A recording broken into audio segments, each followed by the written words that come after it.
Hi guys, so នេះគឺជា server Vanilla Survival ដែលយើងហៅកាត់ថា SMP ដូច្នេះ server នេះគឺដូច server ផ្សេងទេព្រោះ server នេះយើងចែកក្រុមជា team ហើយមួយទៀត server នេះគឺហាម PVP វិញគឺបើកធម្មតាអញ្ចឹងមកន័យថាគឺយើងអាចវាយគ្នាបានធម្មតាចឹងឧទាហរណ៍ថាមាន player 2នាក់កំពុងតែ online នៅក្នុង server អញ្ចឹងបើគាត់ឃើញ base គេគាត់មិនអាចកំទេច base គេបានទេប៉ុន្តែបើគាត់មានគំនិតចង់ធ្វើបាបប្រឆាំង base គាត់អាចសម្លាប់ម្ចាស់ base បានចឹងមកអ្នកគ្នាជួបអ្នកដទៃដែលមិនមែនជា teammate របស់អ្នកគ្នាអាចកាប់ពួកគាត់បានឬអ្នកគ្នាអាចបូក team ជាមួយគាត់ក៏បានដែរប៉ុន្តែបើអ្នកគ្នាមិនចង់បូក team ជាមួយពួកគាត់ទេ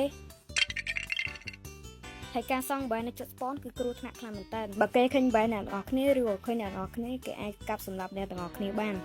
ចឹងហើយជិះវៀងកុំនៅជិត spawn ដូចខ្ញុំបាននិយាយមិញចឹងបើយើងជួបគ្នាជាមួយអ្នកដទៃយើងអាចសម្លាប់គេក៏បានឬក៏បូក team ជាមួយគេក៏បានប៉ុន្តែបើយើងចង់បូក team ជាមួយគេអ្នកទាំងអស់គ្នាគួរតែមាន team ផ្ទាល់ខ្លួនមួយតែបើអ្នកទាំងអស់គ្នាមាន team ហើយអ្នកទាំងអស់គ្នាគួរតែសង់ base មួយឲ្យធំព្រោះថា server មួយនេះគ្មានការ raid base នោះទេហើយពេលអ្នកទាំងអស់គ្នាមាន base ហើយគឺលយខ្លាំងតែអ្នកគ្នាអាចមើលបានហើយអ្នកទាំងអស់គ្នាឃើញខ្ញុំសង់ base លយហ្នឹងគឺអ្នកគ្នាត្រូវតែមកជីករាយជីកអីផងដើម្បីអ្នកគ្នាខ្លាចជាអ្នកមេនៅក្នុង server ព្រោះថា server មួយនេះគឺអ្នកគ្នាមិនអាចទិញអីនៅក្នុង shop បានទេ